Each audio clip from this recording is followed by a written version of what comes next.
বেডরুমে ঢোকার সুযোগ হবে না, বাইরেও বেশিক্ষণ রাখবে না, বারান্দাতেও স্থান হবে না, উঠানের এক কোণায় কাপড় দিয়ে আড়াল করে আমাকে চকিতে নিথর দেহটা ফেলে দিয়ে রাখবে। গরম পানি হবে, গোসলটা বানাইয়া দেবে। গোসলটা হয়ে গেল, পরনে যতটুকু সেলাইওয়ালা কাপড় চোপড় ছিল কেচি দিয়ে কাটবে, কেচি দিয়ে কেটে ফেলে দিয়া দামি দামি কাপড় চোপড়, দেশ বিদেশের কাপড় চোপড় সব আলমারি ভরা ছিল। কোনো কাপড় চলবে না, স্যুট চলবে না, প্যান্ট চলবে না, ব্লেজার চলবে না, সেলাইওয়ালা কোনো কাপড় চলবে না। আমাকে কম দামি কাপড়ের কাপড় ইনস্ট্যান্ট কিনে আনবে, এনে আমাকে দুইটা ভাবে ছিঁড়ে ফেলে দিয়ে দুইটা ভাগ করে মাথায় বাঁধন পায়ে বাঁধন দিয়া দিয়া সামনে জানাজার জন্য প্রস্তুতি নিয়ে ফেলবে। লোকজন চলে আসবে, চোখের পানিগুলো ফেলবে, কিন্তু কেউ তো আমাকে কার কাছে ডাকবে না। কবরে রেখে আসবে, ওই ছেলেরাই বলবে তাড়াতাড়ি সময়টা করে দাও, লাশটা পচে যাবে, গলে যাবে, ফুলে উঠবে। সব তাড়াহুড়ো করে কবরে রেখে আসবে। দুনিয়াতে তার আমার দেহটা বোঝা হয়ে যাবে, অতিরিক্ত হয়ে যাবে, কেউ আর আমাকে চাইবে না। ওই যে কবরে রেখে আসলো, 24 ঘন্টা যাবে না, আমার দেহের বিকৃতি শুরু হয়ে যাবে। বাঁশ চাপা দেবে, মাটি চাপা দেবে। ওই যে বিদায় দিয়ে আসলো, দিন শেষে আমার কেবলমাত্র শুধুমাত্র একমাত্র আমার বন্ধুকে। জোরে বলেন কে? আল্লাহ। আল্লাহর নামটা আমরা কেমনে ভুলে যাই? আল্লাহ কি আমাকে কখনো ভুলে যান? ভুলে গেলে বাঁচতাম ভুলে গেলে? 24 ঘন্টার প্রত্যেকটা সেকেন্ড আল্লাহ আমার স্মরণ রাখেন। সুবহানাল্লাহ বলেন। তিনি এক সেকেন্ড আমাকে ভুলেন না। যিনি আমার সম্পূর্ণ খবর রাখেন, সে আল্লাহর সঙ্গেই তো ধর্ণা দিতে হবে। আল্লাহ রাব্বুল আলামিন বলছেন, বান্দা আমি তোমাকে লাভবান করে দেব, 3টা কাজ করবে তুমি। যে আয়াত থেকে তেলাওয়াত করেছে সে আয়াত দিয়ে আমি আজকে শেষ করতে চাচ্ছি। সূরা ফাতিরের 29 নম্বর আয়াত আল্লাহ রাব্বুল আলামিন বলছেন, 1 নম্বর কাজ হলো তোমাকে আল্লাহর কালামটা সুন্দর করে তেলাওয়াত করতে হবে। 50 বছর 60 বছর হয়ে গেল বাবাজি, অনেকে কোরআন পড়তে পারেন না। আজান হয়ে যায়, মসজিদে গিয়ে নামাজে হাজির হই, কিন্তু নামাজটা সুন্দর করার জন্য, সহি করার জন্য তেলাওয়াত কি আগে দরকার না পরে দরকার? আগে দরকার। এই জন্য সব শেখার আগে কোরআন তেলাওয়াত শেখার দরকার আছে না নাই? আচ্ছা, যখন বলা হয় চাচা আপনি কোরআনটা পড়েন না কেন, পারেন না কেন? বাবা মুখই আসে না, পারি না। কিন্তু চাচাকে যখন বলা হয় করিমগঞ্জ পৌরসভার সামনে যে আপনার 10 কাঠা জায়গা আছে, ওই জমির দাগ নাম্বার কত? 93। চট করে বলে ফেলে। আবার কিশোরগঞ্জের জসকোটির বারান্দায় ফাইল নিয়ে সকাল বিকাল সপ্তাহে 2 দিন করে যান, রুটিন মাফিক অনেকগুলো ফাইল, বড় বড় ফাইল নিয়ে যান। যখন বলা হয় চাচা জসকোটের বারান্দায় বুড়ো বয়স আপনি এখানে কি করেন, কষ্ট হয়তো আপনাকে, বাবা 10 বিঘা জমির মামলা চলে, উকিল মাঝে মাঝে বোঝেন, উকিলকে মাঝে মাঝে জ্ঞান দিয়া যায়। উকিলকে জ্ঞান দেওয়ার যোগ্যতাও আছে আপনার, দাগ নাম্বারটা মুখস্থ আছে। এই 60 70 80 বছরের জিন্দেগির জন্য যদি এই দুনিয়ার সম্পত্তির দাগ, খতিয়ান, আরএস সবকিছু যদি আমার মুখস্থ থেকে যায়, 10টা পৃথিবীর মতো জান্নাত, আল্লাহ একটা জান্নাত দিবেন সর্বনিম্ন বান্দাকে। সেই জান্নাত লাভের জন্য কি সেই জান্নাতের দাগ নাম্বার খোঁজার দরকার আছে না নাই? আছে না নাই? সেই দাগ নাম্বার কোথায় পাবো আমরা? কোরআনে পাবো। এই জন্য কোরআন তেলাওয়াত করতে বলছেন কে? তাছাড়া আখিরাতে দাগ নাম্বার খুঁজে পাবো না, জান্নাত খুঁজে পাওয়া যাবে না। তাহলে জান্নাত নামক এই বিশাল বড় নিয়ামতকে পেতে হলে 1 নম্বর কাজ হলো আমরা কোরআন তেলাওয়াতটা সুন্দর করে করব, কোরআনটা পড়বো, বুঝে শুনে পড়বো। কিরাআত, তিলাওয়াত, দিরাসাত, তাদাব্বুর সব রাখতে হবে। লম্বা সময় এই সমস্ত কথার ব্যাখ্যা দিতে গেলে বহু সময় লেগে যাবে।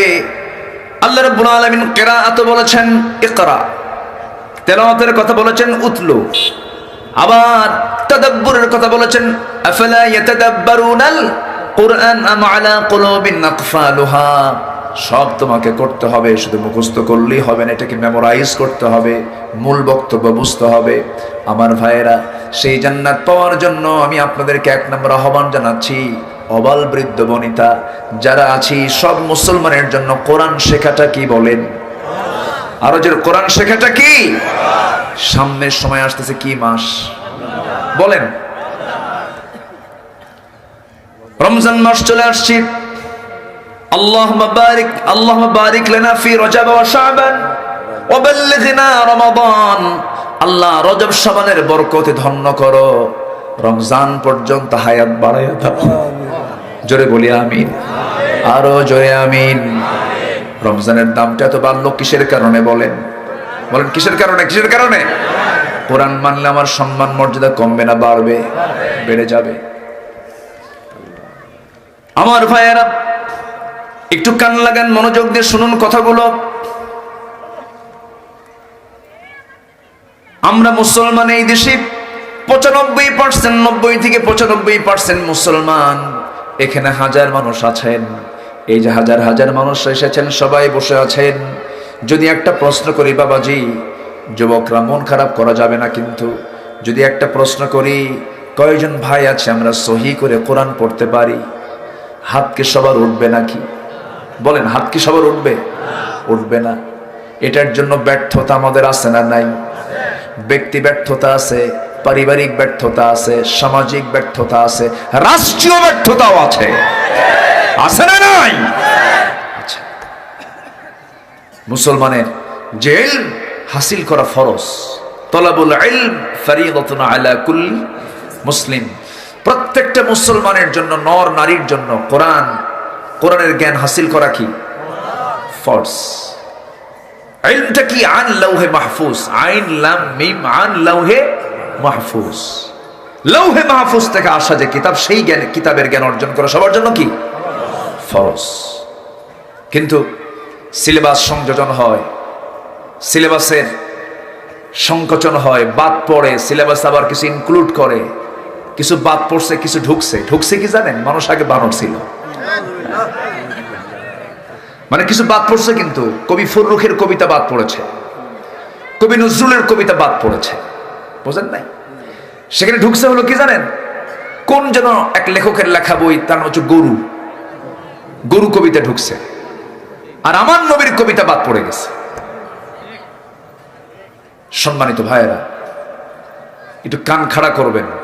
শিক্ষা জাতির কি, এটা কিন্তু আমরা সবাই জানি। কোন শিক্ষা? সামনে সু লাগাতে হবে। কি লাগাতে হবে? সু। Education is the backbone of a nation.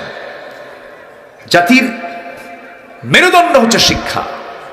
এখন এই শিক্ষার ভিতরে শ্রেষ্ঠ শিক্ষা কি দুনিয়ার না ওহির? দুনিয়ার না আসমানি? তাহলে এই শিক্ষা কি আগে দরকার না পরে দরকার? আগে দরকার। এই শিক্ষা কি দরকার?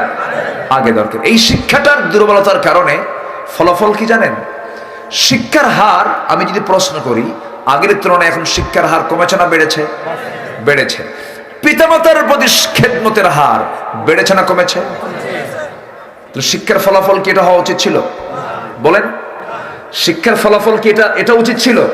শিক্ষার হার বাড়লে বাপমার প্রতি, বড়দের প্রতি, সামাজিকভাবে বড়দের প্রতি শ্রদ্ধা সম্মান তো বাড়ার কথা ছিল।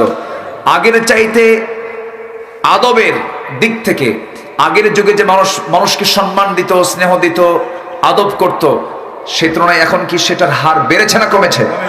কমেছে। শিক্ষার হার বাড়ছে। মাঝে মাঝে এরকম হয়, ইউনিভার্সিটিতে শিক্ষক যদি একটু উল্টাপাল্টা করে, শিক্ষকের হাত পা ধুইরা পুকুরে ফেলে দিয়ে কয়, স্যার ভালো হন। এরকম আছে না নাই? আচ্ছা, কেন জানেন? এটার ফলাফল হলো ঐশী জ্ঞানটা না পাওয়া, কোরআনের জ্ঞানটা না পাওয়া। আমার নবীজি সেই যুগে মানুষগুলোকে ভালো করেছেন, নিজের কোনো মন্ত্র জাদু দিয়া নয়। কি দিয়া? বলেন, কি দিয়া? তারা কিন্তু কম খারাপ ছিল না। তবে আমরাও কম না, বরং যা আগে যা ছিল না তা এখন আছে। আগের যুগে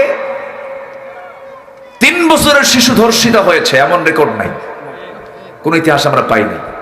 কিন্তু এখন শুধু 3 বছরের শিশু না, কবর থেকে মহিলা তুলে সেখানে ধর্ষণ হয়। জোরে নাউজুবিল্লাহ। একটা মানুষকে মেরে ফেলার পরে 49-50 টুকরা করা হয়। এরকম রেকর্ড আগে ছিল না, এখন এগুলো আছে। আমরা কোথায় ভালো হলাম? সম্মানিত ভাইয়েরা, আমরা এতটাই জাল হয়ে গেছি। জাতির শ্রেষ্ঠ সন্তান হলো মুক্তিযোদ্ধা। 2000 মুক্তিযোদ্ধা জাতীয় পত্রিকায় দেখলাম 2000 মুক্তিযোদ্ধার বয়স হলো 52 বছর, তারা ভাতা গ্রহণ করছে। যুদ্ধের বয়স হলো 52 বছর। যুদ্ধ করলো কোথায়? মারপেট থেকে। আমার কথা কি বুঝে আসতেছে? আমরা এতটাই নষ্ট হয়ে গেছি। আমরা ভালো হব কোন দিন? ভালো হওয়ার জন্য ভালো নেতৃত্বের দরকার আছে না নাই? ভালো শিক্ষার দরকার আছে না নাই? আচ্ছা, আমার নবীজি কিন্তু কম চেষ্টা করেননি। আচ্ছা, আমার নবীর চাইতে ভালো মানুষ পৃথিবীতে আর আসবে? পৃথিবীতে একজন লোক কোনোদিন মিথ্যা কথা বলেন নাই, তিনি কে? মুহাম্মদ সাল্লাল্লাহু, যার জীবনে একটা মিথ্যা কথা নাই। সেই মানুষ 40 বছর পর্যন্ত, কত বছর? 40 বছর পর্যন্ত ট্রাই করলেন জাতিকে ভালো করার জন্য। পেরেছেন? পারেন নাই। কোরআন আসে নাই, খুব চেষ্টা করেছেন, হয় না, কাম হয় না। যখন কোরআনটা পেয়েছেন সফল, আলহামদুলিল্লাহ বলেন। যাবেন? বসেন।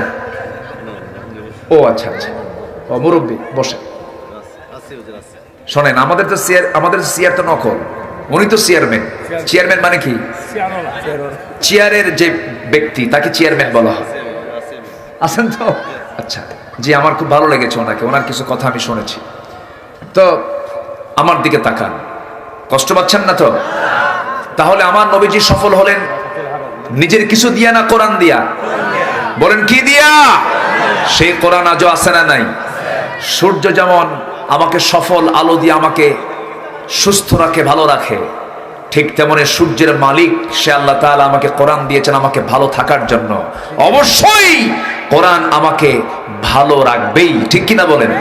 যদি এটাকে মেনে চলি, আমরা মানবো। জোরে বলি ইনশাআল্লাহ, আরো জোরে বলি ইনশাআল্লাহ। আমার ভাইয়েরা, একটু কান লাগাবেন, মনোযোগ দিয়ে শোনার চেষ্টা করবেন। 3টা কাজ আমাকে আপনাকে করতে হবে, আমরা সফল হয়ে যাব, ব্যবসায় কোনো লস হবে না। নাম্বার 1, আমরা কোরআনটাকে শিখবো সুন্দর করে। জোরে বলি ইনশাআল্লাহ, আরো জোরে বলি ইনশাআল্লাহ। নামাজ পড়বো কয় ওয়াক্ত? কি দিয়ে নামাজ পড়বো? কোরআন দিয়ে নামাজ পড়বো। সমাজ গড়বো কি দিয়া? আজকে সমাজ গড়ানো হচ্ছে কি দিয়া? কোরআন দিয়া। কোরআন দিয়া নাকি? কোরআন দিয়ে নামাজ পড়ো, সমাজ কেন গড়ো না? কোরআন দিয়ে নামাজ পড়ো, সমাজ কেন গড়ো না? ও নামাজি, কোরআন দিয়ে নামাজ পড়ো, সমাজ কেন গড়ো না? যারা কোরআন দিয়ে নামাজ পড়বে, সমাজ গড়বে না, এরা হচ্ছে মুনাফিক। এরা কি বলেন? মুনাফিক। এদেরকে মুনাফিক বলা হয়। মুনাফিকরা নামাজ পড়ে আবার সুদও খায়, মুনাফিকরা নামাজ পড়ে আবার মদের দোকানও দেয়, মুনাফিকরা হজ করে বান্দার সম্পত্তি মেরে খায়। আছে না নাই? আচ্ছা, মুনাফিকের চরিত্র নিয়ে জান্নাত পাওয়া যাবে না, মুশরিকের চরিত্র নিয়ে জান্নাত পাওয়া যাবে না, কুফরি হালত নিয়ে জান্নাত পাওয়া যাবে না। জান্নাত পাওয়ার জন্য আমাকে আপনাকে মুমিন হতে হবে, ইমানদার হতে হবে। ইমানদাররা কোরআনটা পড়বে, কোরআন অনুযায়ী তার ব্যক্তি জীবন সাজাবে, সামাজিক জীবন সাজাবে, পারিবারিক জীবন সাজাবে, রাষ্ট্রীয় জীবন সাজাবে। আমার নবীজির দাওয়াতটা ছিল, আমি নিজে চুরি করব না, কাউকে চুরি করতে দেব না। আমি মদ খাবো না, কাউকে মদ খেতে দেব না। আমি ডাকাতি করব না, কাউকে ডাকাতি করতে দেব না। আমি সুদ খাবো না, কাউকে সুদ খেতে দেব না। আমার নবীজির এই দাওয়াতি কাজ যখন মক্কার মাটিতে তিনি দেওয়া শুরু করে দিলেন, মক্কায় 4টা কাজ সবচাইতে বেশি ছিল: মদের কারবার, জুয়ার কারবার, জেনার কারবার, সুদের কারবার। এখন মনে হয় নাই? আসতে বলবেন না, আছে না নাই? আছে। আমার নবীজি এগুলোকে বন্ধ করার জন্য যখন আন্দোলন করা শুরু করে দিলেন, যখন দাওয়াতি কাজ শুরু করে দিলেন, আবু জেহেল বলছে, মুহাম্মদ শোনো, ঘুম থেকে উঠলে তুমি আমাকে দেখো, আমি তোমাকে দেখি, খামাখা গন্ডগোল করার কি দরকার? তোমারটাও থাকুক, আমারটাও থাকুক। দেখছেন কি প্রস্তাব? দেখেন কি, আমার কথা কি বুঝতেছেন? তোমারটাও থাকুক, আমারটাও থাকুক, তুমি আমার লাত মানত উজ্জাকে বৈধতা দিয়ে দাও, আমি তোমার আল্লাহকে বৈধতা দেব। দেখছেন এই জাতীয় প্রস্তাব যখন দেওয়া হলো, নবীজিকে সেই প্রস্তাব মানছেন নাকি? দেখেন আমার দেশের কিছু লোক দুর্গাপূজার অনুষ্ঠানে গিয়ে কিছু মুসলমান দোয়াও চায়, আপনাদের দেবীর কাছে একটা আমাদের জন্য দোয়া চায় নিয়েন, আছে না নাই? কিন্তু আমার নবীজি এই প্রস্তাবটা পেলেন এবং সাথে সাথে এই প্রস্তাবও পেলেন, হে মুহাম্মদ, তোমাকে এই মক্কার সবচেয়ে বড় চেয়ার তোমাকে দেওয়া হবে, সুন্দরী নারী তোমার জন্য বরাদ্দ করা হবে, ক্ষমতাও দেব, নারীও দেব, সবকিছু দিয়ে দেব।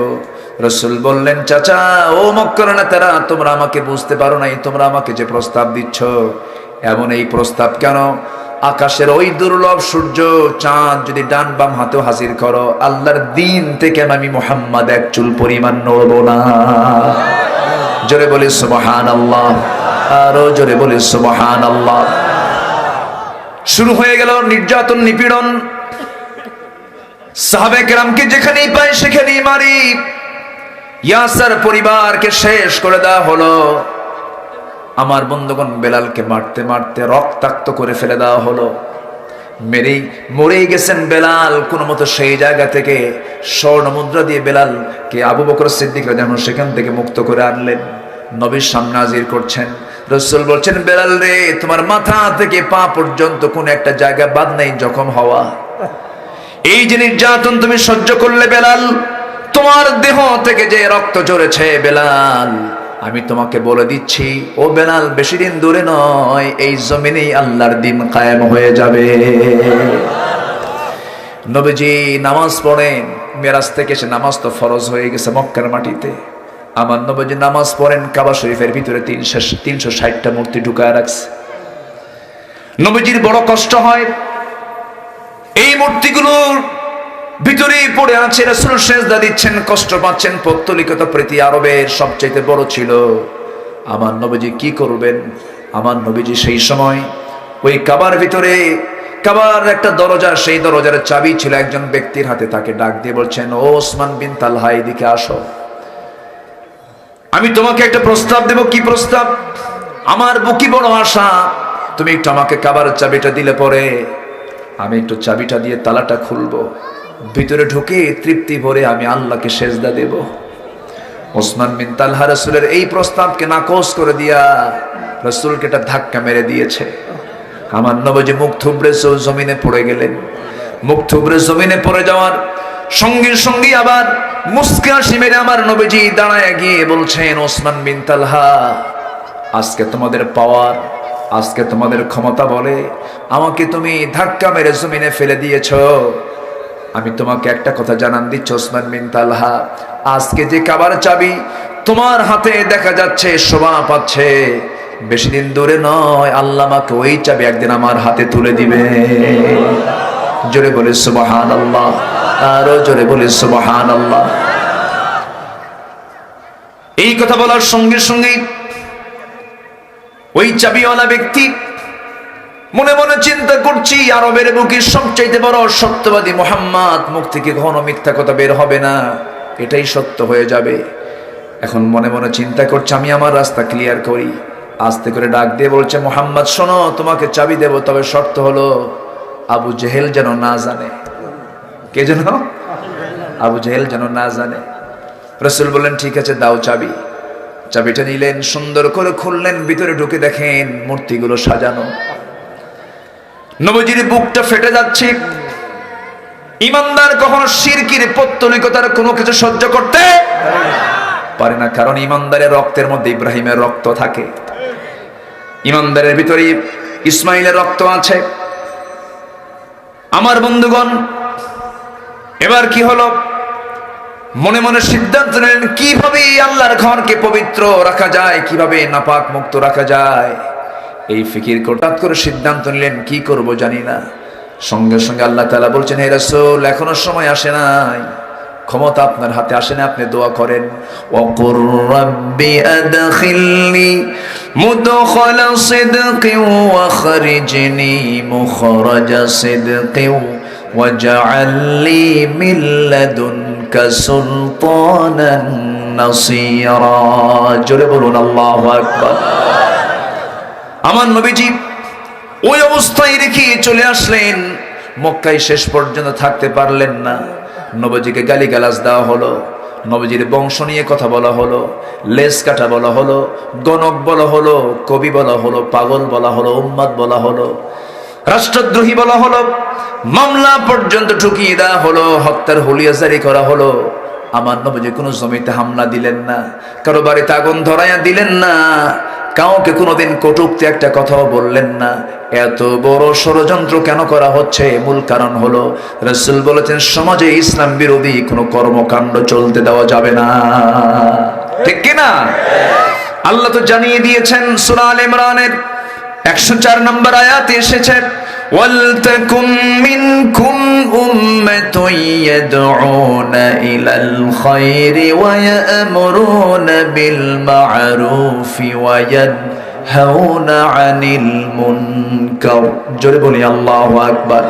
আবার আরেক জায়গায় বলছেন, কুনতুম খায়রা উম্মাতিন উখরিজাত লিন-নাস তা'মুরুনা বিল মা'রুফি ওয়া তানহাউনা আনিল মুনকার।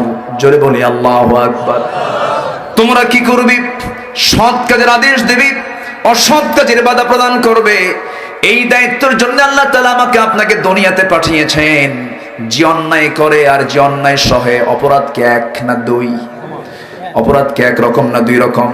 এক রকম, সমান অপরাধ। যে অন্যায় করে, যে অন্যায় সহে, অপরাধ সমান। এই যে অন্যায় সমাজে চলছে, আপনি জিকির করছেন, আপনি তাহাজ্জুদ পড়তেছেন, কিন্তু সুদের কারবার গুলো চলছে, আপনার তাহাজ্জুদকে আমি অবমূল্যায়ন করব না, অবশ্যই সম্মানের চোখে দেখব। জিকির করছেন ভালো কথা, কিন্তু সমাজ থেকে এই সুদ, এই ঘুষ, এই জেনা, ব্যভিচার শুধু দোয়ায় বন্ধ হবে না, অবশ্যই প্রতিবাদের ঝড় তুলতে হবে মুসলমান। ঠিক কি না? নবীজি এই কাজটা করতে গিয়ে দেশ ছাড়া হলেন, মক্কা থেকে মদিনায় চলে আসলেন। নবীজির নতুন একটা অধ্যায় শুরু হলো। 13 বছর মক্কায় থেকে শেষ পর্যন্ত ঘর বাড়ি ছাড়া হলেন। সাহাবা কেরামকে নিয়ে মক্কা থেকে মদিনায় পাড়ি জমালেন। পাড়ি জমিয়ে কি তিনি সেখানে শান্তিতে বসবাস করতে পেরেছেন? 10টা বছর তার পার হয়েছে। গড়ে প্রত্যেক বছর 8 থেকে 9টা যুদ্ধ করে, 8 থেকে 9টা যুদ্ধ করে তার সময়টা কাটলো 10 বছর। তাও কাদের বিরুদ্ধে? রোমানদের বিরুদ্ধে। কাদের বিরুদ্ধে? বড় বড় পরাশক্তির বিরুদ্ধে যুদ্ধ করে রাসূলকে টিকিয়ে থাকতে হয়েছে। ইহুদির বিরুদ্ধে, মুনাফিকদের বিরুদ্ধে। সম্মানিত ভাইয়েরা, সুদ সমাজ থেকে এমনি বন্ধ হয়নি, মদ সমাজ থেকে এমনি বন্ধ হয়নি, জেনা সমাজ থেকে এমনি বন্ধ হয়নি। সুদ, জেনা, এই সমস্ত অপরাধের শাস্তি সমাজ আইন পাশ করেছেন রাসূল, এরপরে বন্ধ হয়েছে। ঠিক কি না? এমনি হাজার দিন মাহফিল করে আপনি এগুলোকে বন্ধ করতে পারবেন না। এই জন্য আল্লাহ তাআলা এখন 2 নাম্বার কথা বলছেন, ব্যবসায় যদি সফল হতে চাও, নাম্বার 2 কাজ হলো ওয়া আকামুস সালাহ, যারা নামাজকে কায়েম করবে। কি কায়েম করবে বলেন? নামাজ কায়েম করবে। সম্মানিত ভাইয়েরা, আজকে মসজিদগুলো খুব সুন্দর, পাকা পাকা মসজিদ, এত আকর্ষণীয়, মানে মসজিদটা এত ঝিকঝাক, মনে হয় আমি কি আলোচনা শেষ করে দেবো নাকি? যে ওঠে কেন? এই যে কই বাচ্চা মানুষ, কই বুড়া মানুষ? তো বসেন, কে উঠবেন না? বসুন না, কি আছে? হ্যাঁ, ও চাপ চুপ লাগছে। ও খুব চাপ হলে সেটা ভিন্ন কথা, যে বসেন না। দিনের বেলা তো আপনি উঠলে মাহফিলের পরিবেশটা একটু নষ্ট হয়ে যায়। একটু বসুন। মাহফিলের সৌন্দর্য হচ্ছে আপনি, বাগানের ফুল যেমন একটা ফুল ঝরে গেলে বাগানের ফুল নষ্ট, মানে সৌন্দর্য নষ্ট হয়। আপনি উঠবেন, সৌন্দর্য নষ্ট হয়ে যাবে। আমরা থাকবো শেষ পর্যন্ত, জোরে বলি ইনশাআল্লাহ। মাঝে আজান হবে, আজান হলেও কোনো টেনশন। আশেপাশের মসজিদ থাকলে মুখে আজান দিতে বলবেন, একটু মাথায় রাখেন। আশেপাশে যদি মসজিদ থাকে মুখে আজান দিতে বলবেন। আমরা নির্দিষ্ট সময় একটু পরে আমরা নামাজটা পড়ব। কেমন হয় বলেন? বলেন কেমন হয় বলেন, জোরে বলি ইনশাআল্লাহ। আমি আলোচনার মানে সময়টাকে মাথায় নিয়ে আমি এই সিদ্ধান্ত নিচ্ছি। এই সিদ্ধান্তে আপনি কি একমত? একমত হলে হ্যাঁ বলুন। হ্যাঁ জয়যুক্ত হয়েছে। এটার গুরুত্ব আছে, এটার গুরুত্ব আছে না নাই? আল্লাহ তাআলা জয়যুক্ত হয়েছে, হ্যাঁ, এটার জন্য একটা সূরাই দিয়েছেন, সূরাতুশ শূরা, পরামর্শের সূরা। একা কাজ করো না, পরামর্শ করে করো। যেরকম সুবহানাল্লাহ। আল্লাহ তাআলা কোরআনে সবকিছু বলে দিয়েছেন। এখন আমার দিকে তাকান, তাহলে তার কোনো টেনশন নাই আর। আমি আলোচনা চালায়া যাই। নাম্বার 2 কাজ হলো ব্যবসায় লস নাই। প্রজেক্ট, ওই প্রজেক্টে পুঁজি কয়টা বলেন, পুঁজি কয়টা? 1 নাম্বার হচ্ছে আমরা কার কালাম তেলাওয়াত করব? কার কালাম? নাম্বার 2 নামাজ কায়েম করব। নামাজ কি করব? আচ্ছা নামাজ কায়েম তো করব, নামাজ পড়ার দরকার নাই। হ্যাঁ পড়া, বলেন পড়া আগে না কায়েম আগে? আগে পড়া। ফাসাল্লি লিরাব্বিকা ওয়ানহার।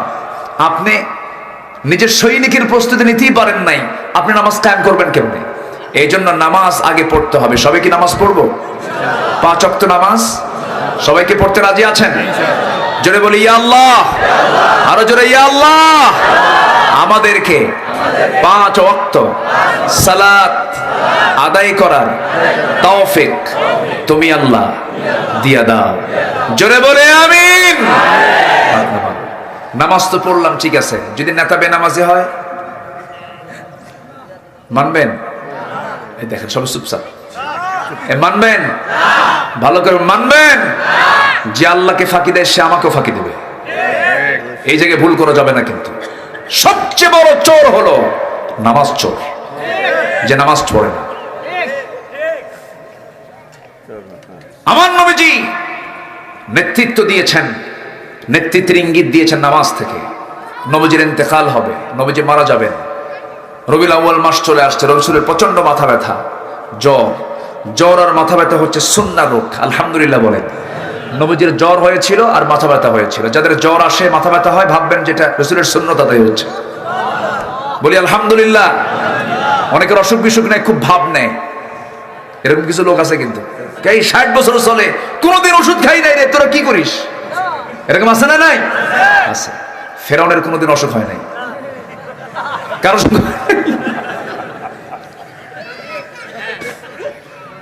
আমি একটু মজা করে বললাম, সুস্থতাও নিয়ামত, সমস্যা নেই।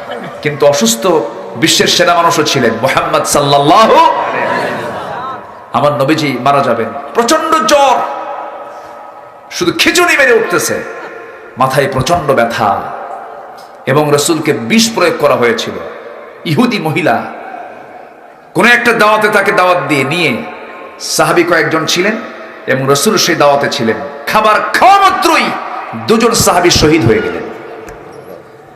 বিষ প্রয়োগে তাদেরকে মেরে ফেলার ষড়যন্ত্র করা হয়েছিল। রাসূল কোনো মতো বেঁচে গেলেন, কিন্তু মৃত্যুর পূর্বে সেই বিষ প্রয়োগের প্রতিক্রিয়া শুরু হয়েছিল। বিশ্বনবীকে যদি হত্যার পরিকল্পনা এমন ভাবে করা হয়, তার মতো সরল মানুষ পৃথিবীতে নাই। দিনের কাজ করলেও আমাদের শত্রুতাও আছে না নাই? আসতে বলবেন না, আছে না নাই?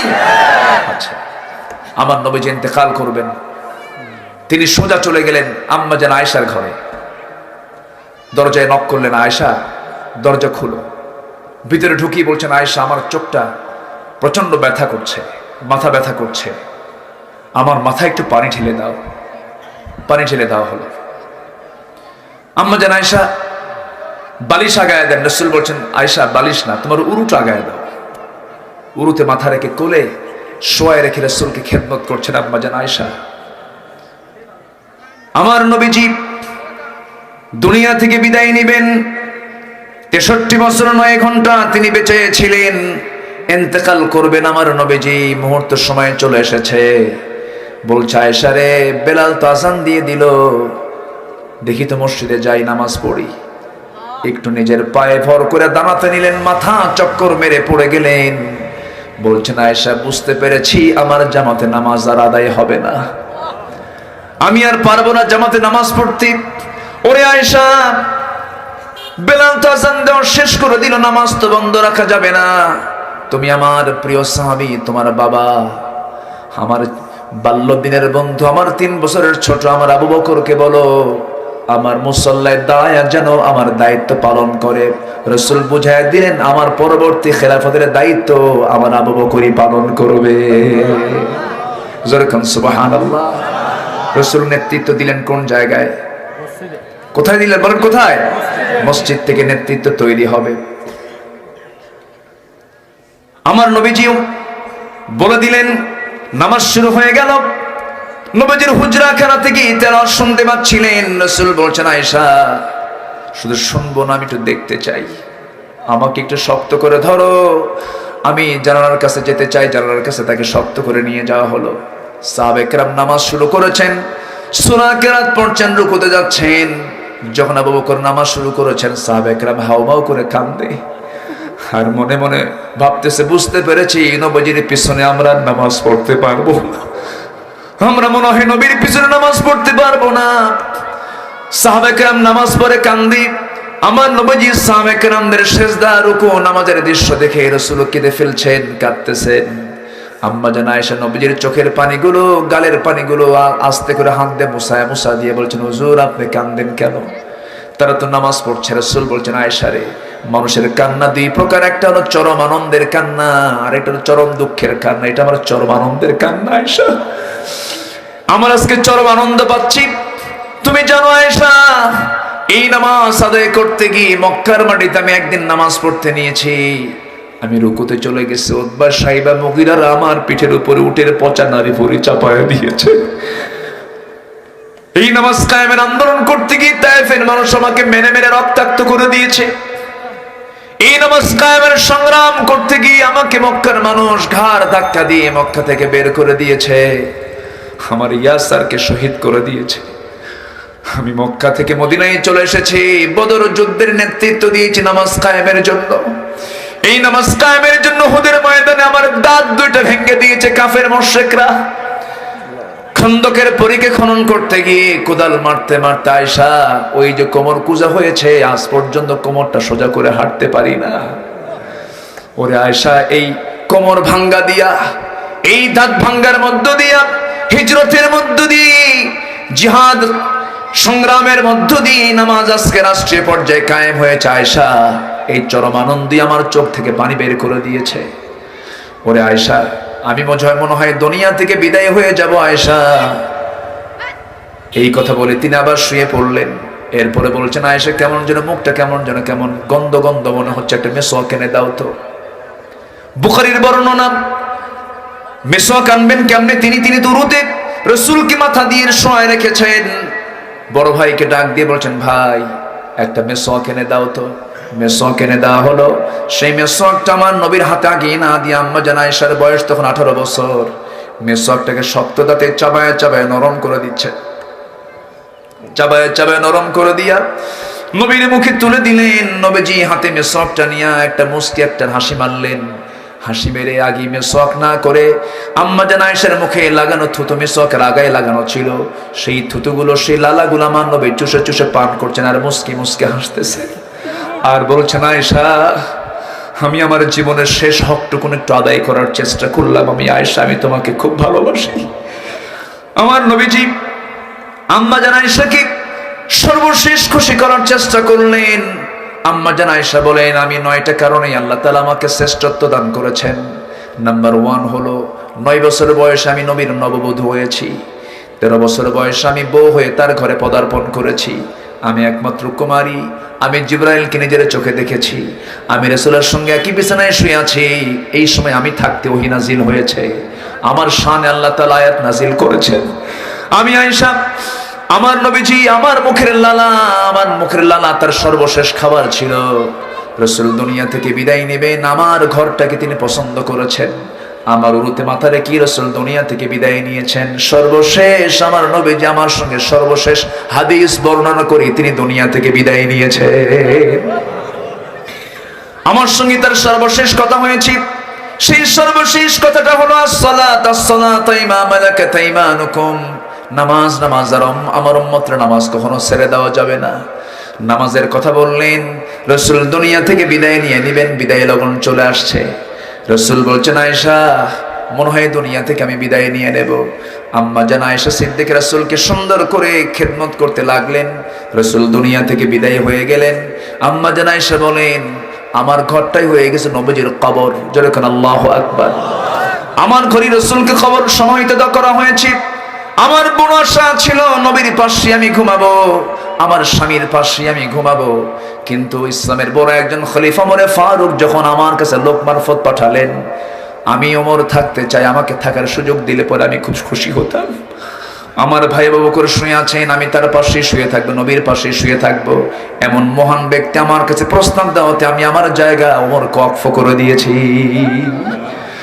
আমার নবীজি দুনিয়া থেকে বিদায় নেওয়ার সময় নামাজের কথা বলেছেন। এই নামাজ কায়েমের জন্য রাসূলকে কত কষ্ট স্বীকার করতে হয়েছে। সেই নামাজ কায়েম হলে পরে আজকের সমাজে সুদ থাকবে না, জেনা থাকবে না, চুরি থাকবে না, ডাকাতি থাকবে না, দুই নাম্বারি থাকবে না, কালোবাজারি থাকবে না, সন্ত্রাসী থাকবে না। সেই নামাজ সমাজে চালু হোক। সবাইকে চান নাকি? সবাইকে চান নাকি? আল্লাহ বলছেন সমাজে নামাজ কায়েমের জন্য জান মাল দিয়ে তোমাদের চেষ্টা করতে হবে। কার কথা? চান কারা? কারে হাত তুলে দেখান। আল্লাহ তুমি সবার হাতকে কবুল করো। জোরে বলি আমিন। আরো জোরে আমিন। কিন্তু অনেকে কিন্তু নামাজ কায়েম হোক চায় না। আছে না? আছে না? নাই? ওদের মদের বোতল বন্ধ হয়ে যাবে, জেনার কারবার বন্ধ হয়ে যাবে, ওরা চায় না। ওরা আবার আল্লাহু আকবার ধ্বনি শুনলে ভয় পায়। বলে যে আল্লাহু আকবার ধ্বনি নাকি নির্দিষ্ট দলীয় স্লোগান, জঙ্গিদের স্লোগান। আল্লাহু আকবার স্লোগান যদি দলীয় স্লোগান হয় নির্দিষ্ট, আজানের মধ্যে আল্লাহু আকবার আছে না নাই? নামাজ আল্লাহু আকবার আছে না নাই? রুকুতে আল্লাহু আকবার আছে না নাই? জানাজার তাকবীর আল্লাহু আকবার আছে না নাই? অতএব এই তাকবীর কি নিয়ে যারা প্রশ্ন তোলে, ওদের ঈমান বিতর্কিত, ওদের চিন্তা বিতর্কিত। ওদের জানাজা না দিয়া কুত্তা বিড়ালের মতো বিদায় করা দরকার। রাজি আছেন কারা কারা? হাত উঁচু করে দেখান।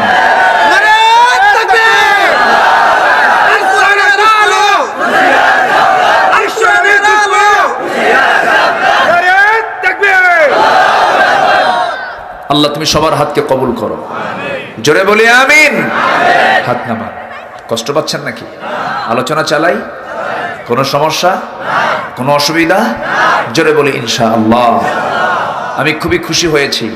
দিনের বেলা এত মানুষ আপনারা এসেছেন। কত কাজ থাকে, সংসারের ব্যস্ততা থাকে, সব ব্যস্ততা কেটে উঠে মাহফিলকে প্রাধান্য দিয়েছেন, কোরআনের জন্য ব্যাকুল হয়ে পড়ে আছেন। আলহামদুলিল্লাহ বলেন। জোরে বলি আলহামদুলিল্লাহ। করিম, এই করিম শব্দটা অত্যন্ত দামি শব্দ। এই করিম দিয়ে হচ্ছে আপনাদের এলাকার নাম করিমগঞ্জ। আলহামদুলিল্লাহ বলেন, তাই না? কত গঞ্জ আছে না? গোপালও তো আছে। গোপাল আছে না? নারায়ণ আছে না? আপনারা কি জোরে গণ? এখানে কিন্তু গোপাল আর নারায়ণ নাই, আমরা করিমগঞ্জ বলি। আলহামদুলিল্লাহ। কি গঞ্জ? করিমগঞ্জ। খুব সুন্দর। করিমকে আসতে কয়, আরো জোরে। আসলে কি কোন গঞ্জ, কোন অঞ্চল কি অন্য কোন ব্যক্তির না আল্লাহর? অতএব এই নাম ঠিক আছে না নাই? বাস শেষ, আর বেশি ব্যাখ্যা যাব না। আমার নবীজি কোন নামের মধ্যে শিরকের গন্ধ পেলে নামটা উল্টায় দিতেন। রাসূল মক্কা থেকে মদিনায় আসলেন, মদিনার আগের নাম ছিল ইয়াসরিব। ইয়াসরিবে আসার পর বললেন এটার নাম ইয়াসরিব থাকবে না, বলো মদিনা। সবাই মদিনা বললেন। এক সাহাবী ভুল করে কইছে ইয়াসরিব। এই সাহাবী তুমি ভুল বললা কেন? বলো মদিনা। মদিনা। আবার কও, আবার কও। তিনবার বলে ঠিক করে দিলেন। আল্লাহু আকবার। শিরকের কোন শব্দ মুখে উচ্চারণ করা যাবে না। শিরকের তো আলোচনা আজকে আমার নাই। আমার আলোচনা হলো আজকে আখিরাতের প্রজেক্ট, যে প্রজেক্টে কোনো লস নাই। তিনটা কাজ। নাম্বার 1, তেলাওয়াত করব কার কালাম? আসতে বলবো না, কার কালাম? নাম্বার 2 হলো নামাজ পড়বো, নামাজ কায়েমের সংগ্রাম করব। জোরে বলি ইনশাআল্লাহ। জীবনের মডেল হবেন একজন, তিনি হচ্ছেন মুহাম্মদ সাল্লাল্লাহু আলাইহি ওয়াসাল্লাম। আমার প্রেরণা, আমার চেতনা, আমার স্বপ্ন, আমার সবকিছু, আমার সমস্ত আয়োজন একজনকে ঘিরে, তিনি হচ্ছেন মুহাম্মদ সাল্লাল্লাহু আলাইহি ওয়াসাল্লাম। রাসূল ছাড়া আমি কিছু বুঝবো না, তাহলে রাসূল আমার জন্য সুপারিশ করবেন। জোরে বলে সুবহানাল্লাহ। আজকে সিলেবাসে যদি রাসূলের আদর্শ যদি ঢুকায় দেওয়া হতো, রাসূল কেমন ছিলেন, শিশু ক্লাসে যদি রাসূলের শিশুপ্রীতি যদি তুলে ধরা হতো, শিশুদের জন্য শিশুপ্রীতির দরকার আছে না নাই বলেন? আমার নবীজি শিশুপ্রিয় নবী ছিলেন। বাস একটা কলাম থাকলো যে রাসূল শিশুদের ব্যাপারে রাসূলের বক্তব্য কেমন ছিল। আমার নবীজি যে মসজিদে নামাজ পড়াতেন, মসজিদে নববীতে, সেই মসজিদটা ছিল শিশু দিয়া ভরা। আসতে কয় আরো জোরে। এখনকার মসজিদে কি শিশু বাচ্চারা থাকে? শিশুর বাপই তো নাই। শিশু বাচ্চারা মসজিদে যায় না তো। বুড়ো কিছু মানুষ মসজিদে যায়, বুড়োরা মনে করে মসজিদ আমাদের দখলে। কিছু বুড়ো মানুষের দোষ আছে, তাই না? লাঠি নিয়ে বসে থাকে, কোনো বাচ্চারা আসলে লাঠি দেখে এরকম করে। আছে না নাই? আমি ছোট যখন ছিলাম এরকম আমাকে একজন ডিস্টার্ব করতে এরকম, তো আমি মসজিদে যাই, এরকম করে লাঠি দেখায়, তো ভাবলাম নামাজ মনে এরকম করে পড়ে। পরে রক্ত আমি একখান লাঠি নিয়ে আসছি, ওই দিক থেকে দেখায় আমি দিক থেকে দেখাই। কি কথা কি বুঝতেছেন? কোন বাচ্চাকে আপনি ধমক দিতে পারবেন না, কোন বাচ্চাকে না। মসজিদ শিশুদের জন্য ওপেন। ওরা মসজিদে ঢুকবে, চিৎকার করবে, কান্নাকাটি করবে, হাসবে। এটা হচ্ছে ইসলামী সংস্কৃতির অংশ। যে এলাকার মসজিদে শিশুদের হাসি এবং কান্নার আওয়াজ পাওয়া যায়, সেটা হচ্ছে ইসলামী সমাজের একটি সিম্পটম। আলহামদুলিল্লাহ বলেন। মসজিদ ভরা থাকবে। রাসূল সেজদায় গেছেন, হোসাইন গিয়ে নবীর ঘাড়ে বসে গেছেন। কোথায় বসছেন? রাসূল কি বিরক্ত হয়েছেন? বিরক্ত হন নাই। আমার নবীজি বসে শুয়ে মানে সেজদায় আছেন, হোসেন সেজদাতে, হোসাইন রাসূলের ঘাট থেকে মাথা উঠায়, মানে সে উঠে না। রাসূল উঠতে পারেন না, সেজদা থেকে মাথা উঠতে পারতেছে না, উনিও বসা থেকে ওঠে না। 49 বার তিনি তাসবিহ পড়েছেন। নামাজ শেষ করার পরে বলতেছে, হোসাইন না না, আজকে খুব উপকার করলা। কেন? তোমার বসে থাকার কারণে আমার তাসবিহ বড় হয়ে গেছে। জোরে বলেন সুবহানাল্লাহ। রাখলেন না প্রশংসা করলেন? প্রশংসা করলেন। আর কিছু নানা আছে এত রাগ, এমন রাগের রাগ খালি টোকা মারলে বারুদের মতো জ্বলে। এরকম কিছু নানা আছে না নাই? দাদা আছে না নাই? নাতিরাও মনে মনে দোয়া করে, বুড়া মরবি কোন দিন কুলখানি খাবো। ঠিক না? আমার নবীজি খুব ফ্রি ছিলেন। আমার নবীজি হোসাইনকে মসজিদে নববীর ভিতরে বসে নিয়ে গল্প করছেন, কোলের মধ্যে নিয়ে। নানা আম্মা জান আয়েশা মাঝে মাঝে বলতেন, আমি নবীজির স্ত্রী হওয়ার পরও আমি বলি, আমাকে রাসূল যতটুকু সময় দিতেন তার চেয়ে আমার মনে হতো যেন হোসাইনকে রাসূল বেশি সময় দিতেন। এতটুকু শিশুপ্রিয় ছিলেন আমার রাসূল। কোলের মধ্যে নিয়ে গল্প করছেন, বাবে জিবরিল দিয়ে জিবরাইল ইসলাম ওহী নিয়ে আসছেন, সামনে বসে গেছেন। রাসূল হোসাইনের সাথে গল্প করতেইছেন। রাসূল বলেন, নানা আমার সামনে যে এসে বসলো তুমি তাকে চেনো? না না, এই লোকটা মাঝে মাঝে আপনার কাছে আসে, কিন্তু সবার আসার ধরন একরকম, এই লোকটার আসার ধরনটা একটু ভিন্ন রকম। কেন? সবাই আসে আপনার কাছে, এসে খালি হাতে আসে না। কেউ উটের দুধ, গোশত, আঙ্গুর, বেদানা, খেজুর এগুলো নিয়ে আসে। না খাওয়া সাহাবীদের কিছু উপকার হয়, হাদিয়া তোফা নিয়ে আসে। কিন্তু এই লোকটা মাঝে মাঝে আসে, চেহারা টেরা সুন্দর, কিন্তু খালি হাতে আসে। এটা কৃপণ সাইজের লোক। আল্লাহু আকবার বলবেন না? তাহলে মেহমানদের হাতের দিকে ছোট বাচ্চাদের নজর আছে না নাই? এই জন্য কারো বাড়িতে মেহমান হয়ে গেলে খালি হাতে না ভরা হাতে?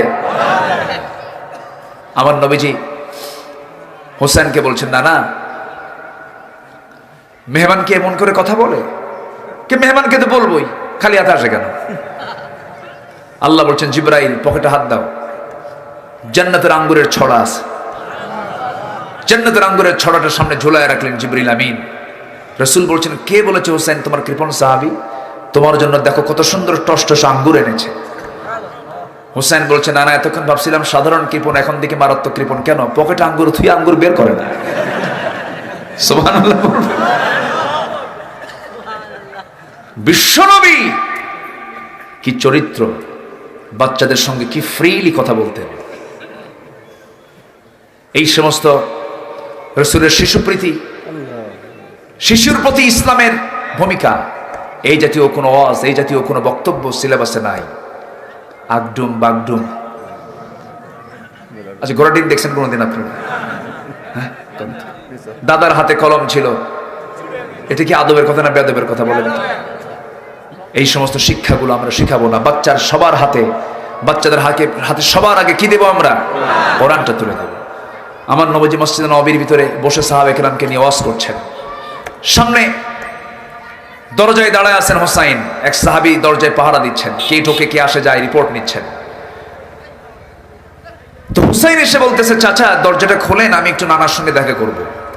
কেন এখন তোমার যাওয়া যাবে না? তোমাকে দেখলি রাসূল সব বয়ান বন্ধ করে তোমার সঙ্গে কথা বলা শুরু করবেন, পরে আসো। চোখ এরকম বড় বানায় বলতেছে, তোমরা যে নবীর কথা বসে বসে শোনো, আমার কি দাম কম? আমার কোনো দাম দিতে চাও না। তোমাদের নবীর চাইতে আমি হোসেন 1000 গুণে বড়। রাস্তা ক্লিয়ার কর, জোরে কোন সুবহান। কথা বলি, রাস্তা ক্লিয়ার করলেন। সাহাবী মনে মনে ভাবতেছেন যেমন বাপ তেমন ছেলে। আলীর বুদ্ধিও আমরা টের পাই না? ও তো মাথা থেকে পা পর্যন্ত সব বুদ্ধি। তার ছেলে হোসেন, এরও তো বুদ্ধি এরকমই হবে। রাস্তা ক্লিয়ার। নবীর সামনে গিয়ে দাঁড়ায় আছেন। আমার নবীজি হুসাইনের চেহারা দিকে টের পাইছেন ঘটনা কিছু ঘটছে। মনটা খুব খারাপ। রাসূল বলেন, না না, তোমার মন খারাপ কেন? কেন না, মন খারাপ কি ভালো পরে বলি। আমার কি দাম নাই? আমার কি সম্মান নাই? আমার কি ইজ্জত নাই? আমি তোমার সঙ্গে দেখা করতে চাই, আমাকে আসতে দেওয়া হয় না। আমার কি কোনো ইজ্জত নাই? আমার কি কোনো সম্মান নাই? না না, শোনো, তোমার চাইতে আমি বড়। রাসূল বললেন, না না, তুমি আমার চেয়ে বড় বললা ঠিক, কিন্তু আমি তো না না, তুমি তো নাতি। তুমি আমার চাইতে বয়সে ছোট, যোগ্যতায় ছোট, সব দিকেই তো ছোট। না না, তুমি আমার চেয়ে কেমনে বড় হলে? কি না না, বুঝায় দেব, বুঝায় দেব।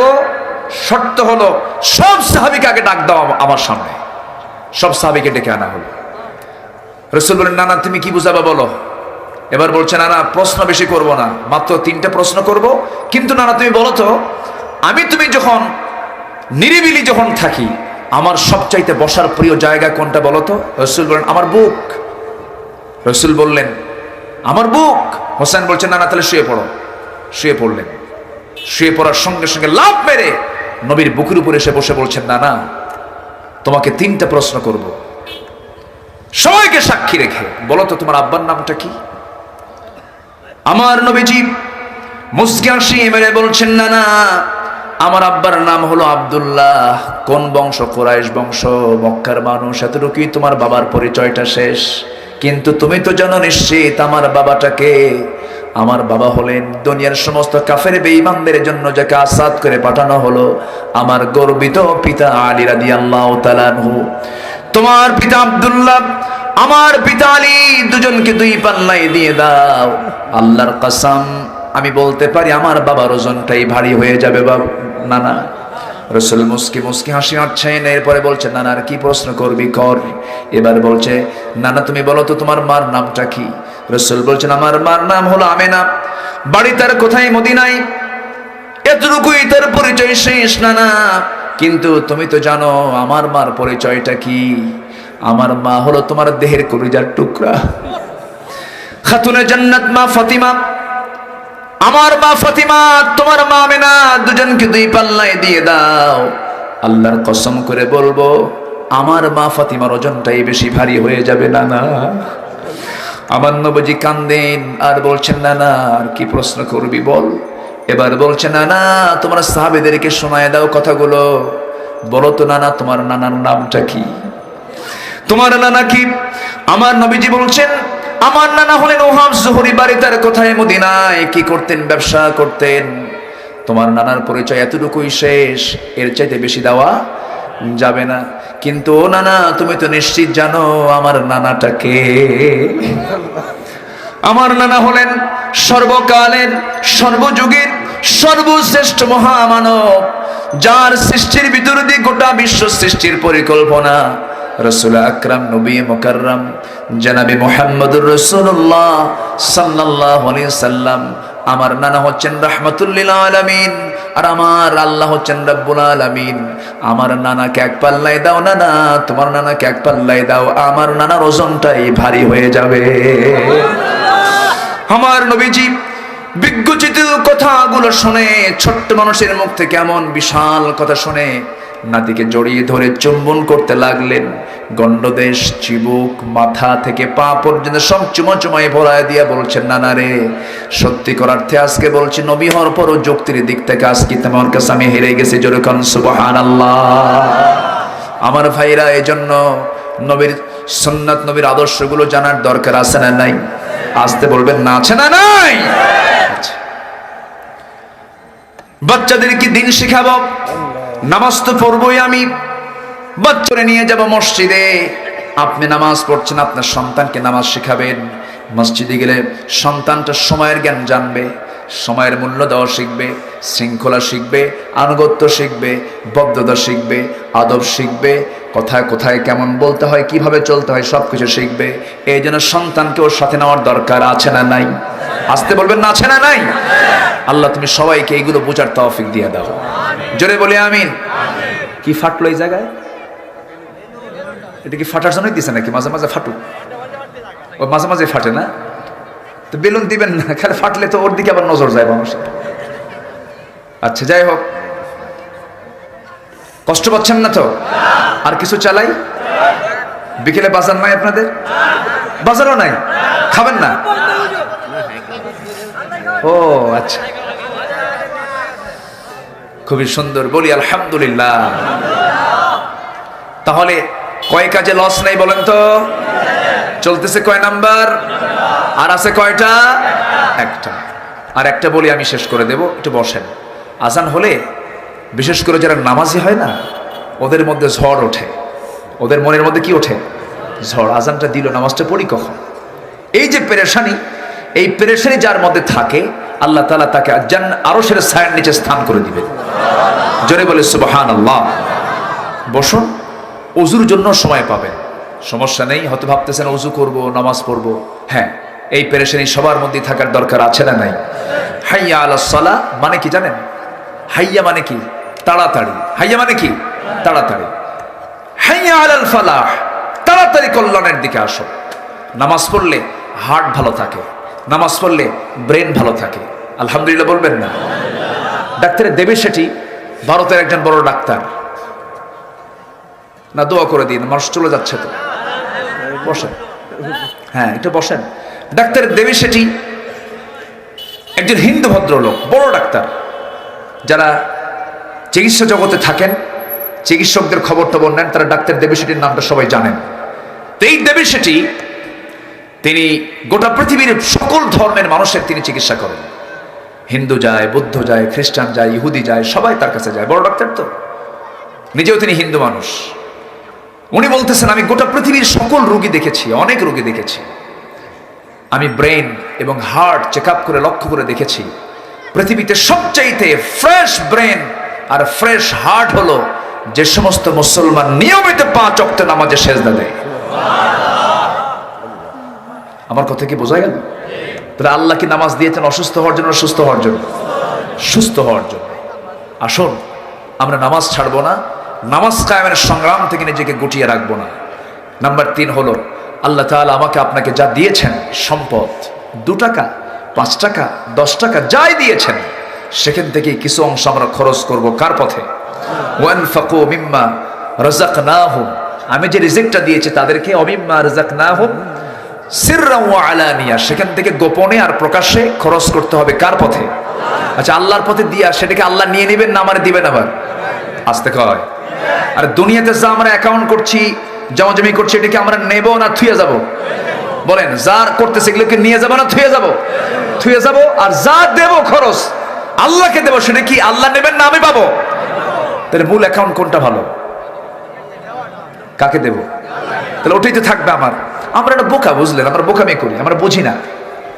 আমরা এই বুঝতেই বুঝি না, যেটা আমার জন্য থেকে যাচ্ছে এটার জন্য আগে পেরেশান হওয়া দরকার না, যেটা থুয়ে যাচ্ছি ওটা পেরেশান হওয়া দরকার, আমার জন্য যেটা থেকে যাবে। অতএব আমরা খরচ করব কার পথে? আল্লাহর পথে। আল্লাহ তাআলা তো দিতে মানা করেননি, পৃথিবীতেও রেখে যাও, সন্তানদের জন্য রেখে যাও। সর্বোচ্চ তুমি দান করলো, আমি আল্লাহ তোমার থেকে দান নেব হলো 1/3, 3 ভাগের 1 ভাগ নেব। এর চেয়ে বেশি দিয়ে যায়। আবার কিছু কিছু লোক আছে রাগের ঠেলায় ছেলে মেয়ের উপরে রাগ করে পড়বো, সব সম্পত্তি উইল করে অন্য জায়গায় দিয়ে থুয়ে যায়। ওরও খবর আছে। আসতে কোন কেন? খবর আছে না নাই? দান করার নীতিমালা আছে না নাই? আচ্ছা। আবার কিছু লোক আছে রাগের ঠেলায় এক ছেলেকে না দিয়ে আরেক ছেলেকে লিখে দিয়ে যায়। আছে নাকি? এটা নাই না অন্যায়? আসতে বলে নাই না অন্যায়? শুধু অন্যায় না, মহা অন্যায়। অনেক ভাই আছে বোনের সম্পত্তি দেয় না বুঝে। করিমগঞ্জে নাই? মায়েরা কি মাহফিল আছে নাকি? আছে, মায়েরা আছে। মায়েরা মনে মনে বলতেছে হুজুর ভালো করে, ওখানে ভাই কিছু বসে আছে নাকি?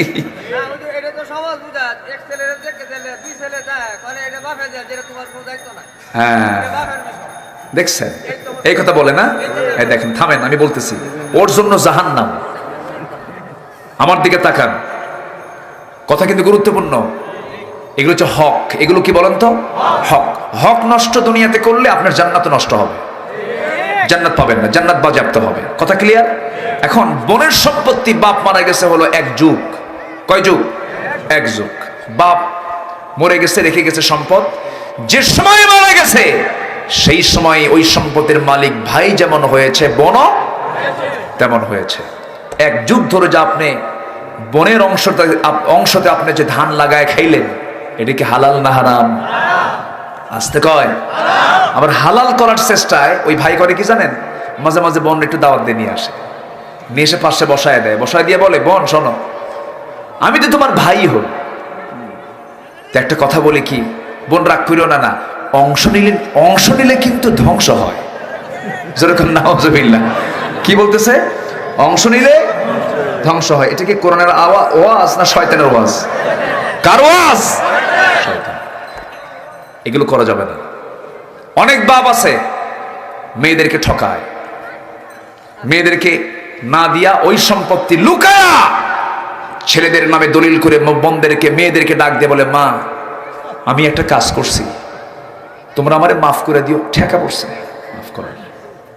ওটা বুড়া, ওর হজ কবুল হবে না, বদমাইশ, ঠিক কিনা? এগুলো করবেন কেন? লিযযাকারি মিসলু হাজ্জিল উনসাইন। এবং শেষ পর্যন্ত ওই আয়াতের শেষে লেখা আছে, তিলকা হুদুদুল্লাহ, এটা আল্লাহর সীমা। এই জায়গায় তুমি কলম ঢুকাতে পারবা না, তোমার সম্পত্তি তুমি কাউকে লিখে দিয়ে যেতে পারবা না। আল্লাহর পথে দিতে পারো 1/3, এর চাইতেও বেশি না। কার কথা? আসতে বলবেন না, কার কথা? সব কোরআনে আছে না নাই? সূরা নিসা পড়বেন, সূরা নিসা। নিসা মানে কি জানেন? মেয়েদের সূরা, নারীদের সূরা। তাহলে সেই সূরা নিসার মধ্যে অংশ বন্টন করা আছে, মহিলা বাদ পড়ছে। আসতে কয়, মহিলা বাদ পড়ছে। সূরার নাম নিসা, মহিলার সূরা। সেই সূরায় অংশ বন্টনের হুকুম দিয়েছেন, মহিলা বাদ। বরঞ্চ ইসলামে যে আয়াতটা আল্লাহ দিয়েছেন, আগে ইসলামে বন্টনের নিয়ম হল আগে মেয়েদেরকে দাও, এরপর ছেলেকে দাও। লিযযাকারি মিসলু হাজ্জিল উনসাইন। মেয়েদের অংশ আগে ক্লিয়ার করো। যারা ফারায়েজ বোঝেন, ফারায়েজের অঙ্ক যারা করেন, তারা জিনিসগুলো বুঝতে পারতেছেন। আল্লাহ তুমি সবাইকে বোঝার তৌফিক দাও। শেষে ওয়াজটা একটু বেশি কড়া হয়ে গেল। জমাজমি যদি দাওয়াই লাগে, চিন্তা করতেছেন নাকি আপনারা? না, যার যে প্রাপ্য আমরা বুঝাই দেব। জোরে বলি ইনশাআল্লাহ। আমি আর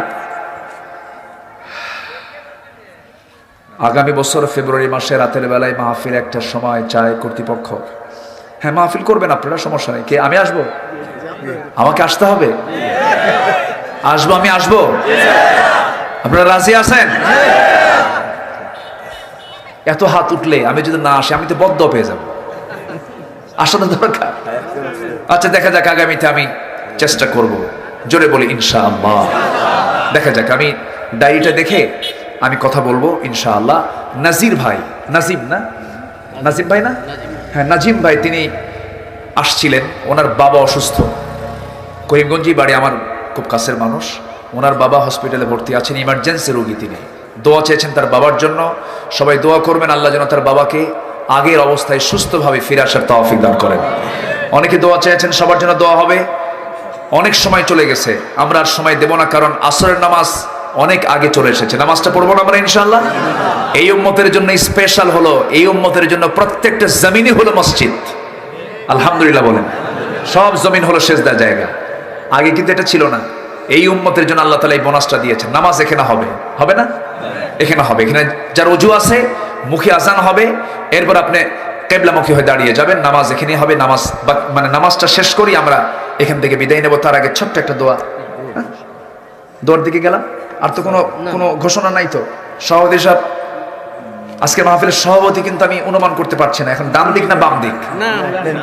হ্যাঁ, আচ্ছা, উনি, আচ্ছা ঠিক আছে, আলহামদুলিল্লাহ। যে সবাই সভাপতি, আলহামদুলিল্লাহ। মাহফিলের জিম্মাদার সবাই, বলি আলহামদুলিল্লাহ। জিম্মাদার মিন সভাপতি। দোয়া না করে যাচ্ছেন কেন? একটু দোয়া করি। আল্লাহুম্মা আমিন। ربنا ظلمنا أنفسنا وإن لم تغفر لنا وترحمنا لنكونن من الخاسرين। মিষ্টি বিকেল, গধূলি বেলা হাজারো মুসলমান নরনারীকে নিয়ে তোমার কালাম থেকে কিছু কথা বলেছি। গুনার বোঝা মাথায় নিয়ে কাঙ্গাল ভিখারির মতো দুটো হাত পেতে আছি আল্লাহ, গুনার দিকে নজর দিও না, বান্দা মনে করে তামাম জীবনের গুনাহগুলোকে মাফ করে দাও। তাই বিশিষ্ট সুদখোর, সেক্রেটারি মদখোর, আর ক্যাশিয়ার যিনি তিনি একজন বুড়া জেনাকার। আছে না? আসতে বলবেন না, আছে না? নাই? আচ্ছা, তাহলে আপনি কি হবে সমাজটাকে ঠিক করবেন? সভাপতি কেমন করে, কি বলে মসজিদের খতিবে, উনি কেমন করে ওয়াজ করবেন? খতিব ওয়াজ করতে নিয়েছেন, খুতবা দিতে নিচ্ছেন শুক্রবার, হঠাৎ করে মুখ থেকে একটা আয়াত বের হয়েছে, লা তাকুলুর রিবা আদআফান মুদাআফা, তোমরা চক্রাকারে সুদের কারবার কইরো না। এই কথা বলতেই খতিব সাহেবের চোখটা সভাপতির চোখের সঙ্গে আই কন্টাক্ট, মানে চোখে চোখ পড়ে গেছে। খুতবা শেষ, নামাজ শেষ, খতিব সাহেব এসে বলতেছে, হুজুর আয়াত ধরছেন ঠিক আছে, যেহেতু কোরআনে আসছে আয়াত তো বলতেই হবে, কিন্তু আপনি আমার দিকে তাকায় থাকলেন কেন? কি কথা কি বুঝতেছেন? কোথায় যাবেন? দখল হতে হতে মসজিদ কমিটি শুদ্ধ দখল, কবরস্থান কমিটি দখল। যদি এরা সুযোগ পাইতো জান্নাত দখল করার চেষ্টা করত অবৈধভাবে। কিভাবে? কিন্তু জান্নাতকে অবৈধভাবে পাওয়া যাবে? বলেন, সেই জায়গায় কি এরকম কোন সুযোগ আছে? চিন্তা করা যায়। আচ্ছা বলুন তো, আমার দেশে